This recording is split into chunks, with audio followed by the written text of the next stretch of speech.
What's up, everybody? Welcome back to the pod. Today, we're going to talk about one of the problems that we all need to solve for as we're growing our businesses.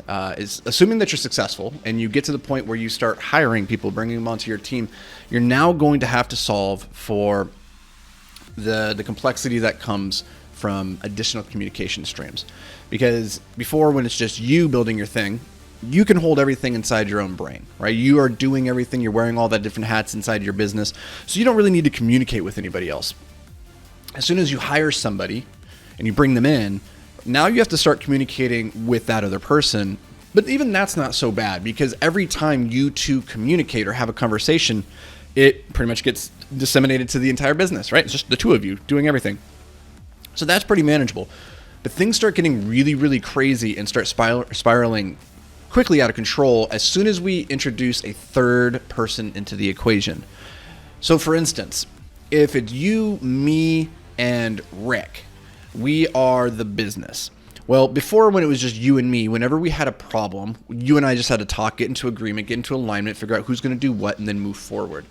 But now that we have Rick to deal with, we need to bring him into the conversation at times as well, because if we don't and he's left out, then things are moving forward and it might affect him downstream. So, for instance, now if you and me are walking down the hall and we just happen to have an impromptu conversation about this customer service thing, in the past, you and I could just take that information, could run with it, and implement it immediately. But if Rick also needs to be made privy to that information, then we need to also bring Rick into that conversation. And it's not enough necessarily for me just to leave the conversation with you and go to Rick and say, hey, here's what I discussed with you, and say, now you're in the loop. Because now Rick and I are going to have a communication. And that probably needs to get recommunicated back to you as well, so that we can move forward in alignment as a team, right? And that's just 3 nodes of communication. Imagine what happens when there's suddenly a 4th, 5th, 6th, 7th on the team. It starts to spiral really quickly. And this means that we need to start having the dreaded M word, meetings. We need to have designated, scheduled times for the team to get together, have an agenda to talk through, and figure out who's doing what do we need to discuss, what do we need to get an agreement on, what decisions need to be made. Now, I hate meetings. I hate them with a burning passion, because they always feel like a waste of time to me. It always feels like I could just be using that same time to go be creating. And in the beginning, this was very, very difficult for me. It made it very hard for me to be mentally present and checked into meetings. And I kind of resented them because it felt like it was a poor use of my time. As I've gained more time and experience building businesses, I've come to realize that meetings really are a manager's way of doing the work. Like, it is our most powerful weapon.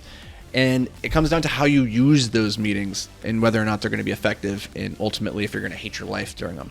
Now, most meetings are, I think, far too long. I think they're far too rigid, in a lot of cases far too loosey-goosey. There's no clear agenda about what needs to be covered, what the expectations are. There's no clear rhythm.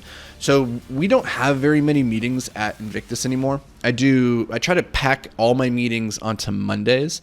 We do a weekly meeting, and that's where I'm involved. There might be interdepartmental meetings throughout the week, but there might be one-on-one meetings. I try to pack all the recurring meetings on Mondays. And those are typically going to include things like one-on-one meeting with all my direct reports, one-on-one meeting with the different departments, the L10 meeting, which is the leadership meeting, and figuring out what's the plan for the week, who's doing what, and all the stuff that might need a little bit of my attention.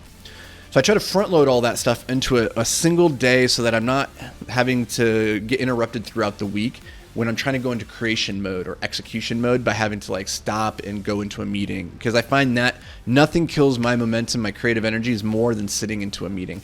I try to keep all the meetings really relatively short, but one of the things I discovered that's been very, very helpful, it's kind of our secret weapon. I don't know if too many other companies that do this, and it was born from a phrase that I read, I think in Jim Collins' book, Good to Great, many, many years ago. He said something to the effect of, we tend to put our best people on the biggest problems rather than putting them on the biggest opportunities.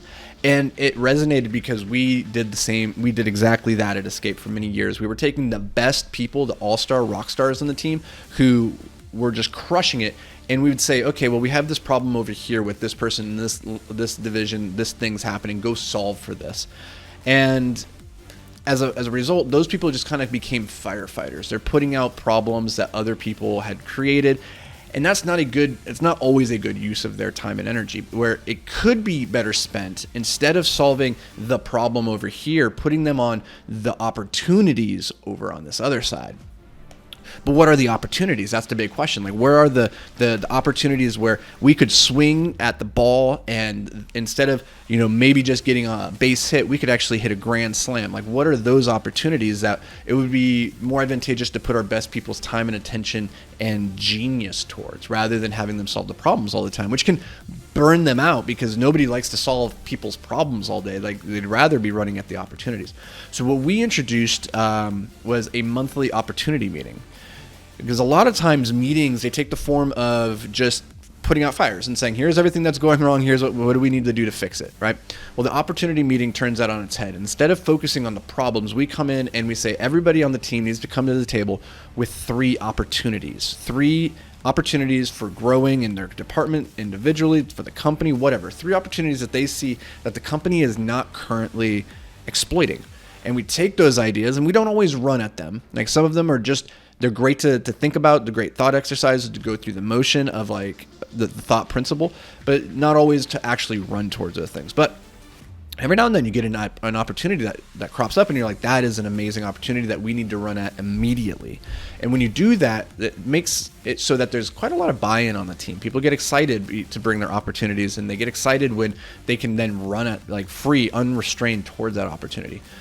So that's our secret weapon, the opportunity meeting. I recommend you take all these opportunities that come in from everybody and you create like a log, you create a Bible, and just review them every year, because it might not be timely in the moment for you to run at an opportunity, but you don't want to lose the thought and the energy that went into it. So I love this meeting though, because I know that people are spending time and energy outside of the meeting then thinking about how can I improve the company. And I think really instilling that ownership mentality in people, like I am a co-owner in this business, is the way that you grow something really fantastic. You get a lot of buy-in and people really motivated to run hard at the goals. So that's the opportunity meeting. Give it a shot. If you're just a one-man team right now, put it in your back pocket, save it for later as the team starts to grow and expand. But if you have a team right now, I highly recommend you start implementing this. We've had some really great opportunities spawn from this. So hope this brings you guys some value. As always, thank you for being here. Looking forward to seeing you around these parts again tomorrow. But until then, stay hyper-focused, my friend.